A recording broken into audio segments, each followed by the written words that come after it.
I wanted to talk to you about the Travel Channel show and Hurt Bert. Name all the injuries that you sustained.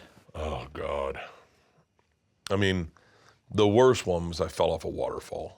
I got mauled by a bull on Hurt Bert. That was the first. I mean, Hurt Bert was the mother. I was a professional football player, an MMA fighter, a dominatrix gimp. I fought a bear. I tamed lions.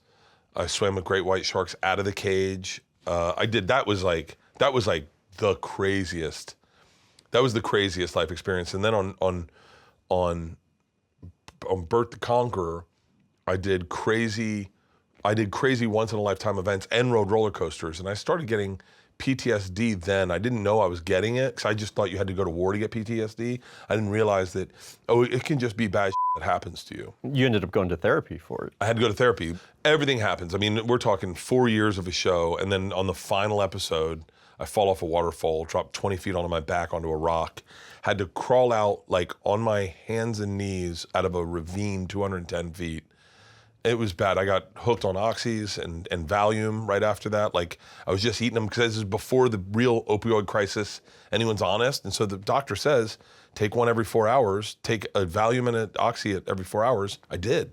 You think you got addicted? If Leanne was here, she would say, Leanne's always good. I always tell it bigger so that you know how I felt. Mm-hmm. I don't think I had like an addiction, but Leanne threw them away. Yeah. And was like, you're done. You're done. We're going camping. You're done.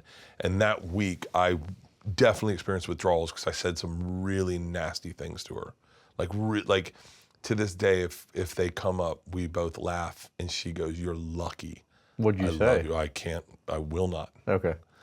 I've said some horrific things. Just coming off of oxys, you're like in so much pain and so uncomfortable, and nothing rights the boat. Like nothing.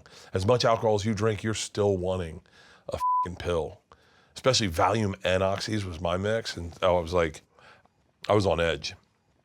But I wouldn't say the production company is as irresponsible as the host will let them be. I never said no.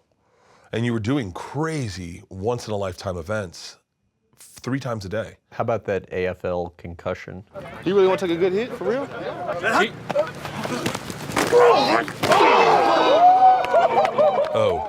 I made a mistake. I played Arena Football League, and they put me in as quarterback, and I realized the offensive line wasn't going to block. And so I went, all right, cool, I'll run it up the middle. And I ran it up the middle at practice, at the end of practice, and scored a touchdown. And the coach was like, are you kidding me? This is why you're on the bench, because that guy, a comedian, just blew your doors. He better leave here in a stretcher or none of you will have a job. And I was like, maybe I guess I could have just taken a knee. Or you could have stopped there. Oh, and they me up. I mean, they were just teeing off on me, helmet to helmet. I mean, I could have gotten waxed bad. I remember auditioning for Bert the Conqueror. Ryan Dunn from Jackass was auditioning. He's like, have you heard the things they want to do? And I was like, yeah. And he's like, you do that? And I remember going like, I'll do anything. Like, I need money. Like, I'll do whatever the I'll suck my own they let me. They teach me. And so, and then by the end, I remember I was in South Africa, and I had one day where I jumped off a stadium, I rappelled off Table Mountain, and I swam with great white sharks in a 10-hour day. And I was on my bed, shaking, like trying to have a drink to relax. And I talked to Leanne, she's like, just take a hot bath. I go, a hot bath? Are you you think a bath's gonna right this boat? But yeah, man, it was crazy. Like everything there was to do. First person to jump off Stratosphere. I saw that video. The day I was supposed to jump with the Stratosphere, I called Leanne in the middle of the night. I was supposed to jump the next morning. I was like, I'm running away. I'm getting in the car. I'm gonna hide in the desert. No one's gonna know. I know you need to know I'm safe, but don't tell them where I'm at. And she was like, just tell them you can't do it. And I was like, that's not an option, Leanne. I signed a deal. I have to do all this shit. She goes, tell them you can't do it. So the next morning, I went to Dan Adler and I said, I can't do it. And he just goes, cool. I was like, what? He goes, that's fine. There's gonna be things you can't do. He's like, just when you get to the edge, just back out at the edge. I need you to get to the edge. He's like, this is the last 30 seconds of television anyway. We already got the number. Just get to the edge, back out, And I can make a show out of that. But you got to back out at the edge. You got to get to the edge. Meanwhile, isn't like the mayor there? The and like, mayor's there. David Copperfield's there. The showgirls are there. They got doves. They got shots of tequila waiting for me. It's Vegas. They're opening a new event. Right. They've spent millions of dollars on this. We get to the edge and I'm playing it up. I know I'm backing out. Scott Sands, my cameraman, is harnessed into the edge, off the edge of the stratosphere. He's harnessed in, and he just looks over and he goes, hold on. Yeah. He goes, the mayor just showed up. And I was like, what? And he goes, the mayor's so excited to meet you. He's got a shot of tequila waiting for you. And I was like, what? And he goes, oh, I'd just jump if I were you. I go, what? And he goes, it's 8 seconds and it's over. He goes, jump as opposed to spending the rest of your life explaining why you didn't jump. Just jump. I said, really? And he said, this will be in the credits of the show. It's going to look badass. And I guarantee you get a second season and you could probably buy a house. I was like, it, I'm jumping. And they're like, what? I go, I'm jumping. And harness me in, I'm jumping. And they're like, wait, hold on, he's jumping. We got a jumper. And I go, you ready? 3, 2, 1. I jump, I land, I stick it perfectly like Tom Cruise. One knee down, arms out, and I deliver what is probably the greatest American speech ever been delivered by anyone. Take a shot with the mayor, everything. Doves released, David Copperfield does a magic trick, everyone's losing their mind. My producer comes up to me and goes, we can get it. I said, what? And he goes, we don't have audio on you. It's too far. The distance, 111 stories, is too far to get audio. They needed an audio guy downstairs. If I was gonna jump, they needed to send the audio guy down first. So they have no audio on my speech. They go, we need you to jump again. Are you kidding me?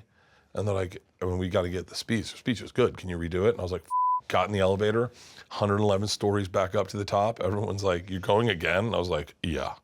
Got up to the edge, jumped. 2 maintenance men cleaning up from the party. That's all that is there. I land, I give them the speech. What did the therapy entail getting through the PTSD? Realizing your traumatic event doesn't need to be traumatic to everyone else. It just needs to be traumatic to you. Mm-hmm. And if you experience a traumatic event, as little or as big as it may be to you, it lands on you. You said the recent panic attacks you've had are the worst they've ever been. Searing. How so? My brain just, I didn't realize how many people get them like after they drink. I get searing panic attacks. And what does that mean? Only just searing, like wake up and you realize one day, inevitably, it's going dark. One day you die. One day it will happen to all of us.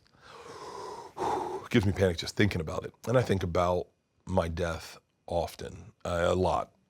More so probably less when I don't drink. When you're living your life healthy and you're living your life right, you don't wake up with those searing panic attacks, but I think it's what gets you into the gym and makes you do healthy things, and it definitely guides you to live better and have water and eat right. But yeah, they show up. My dad has them, my sisters have them, I have them. I think my kids have them. I hope they don't have them as bad as I have them, but yeah,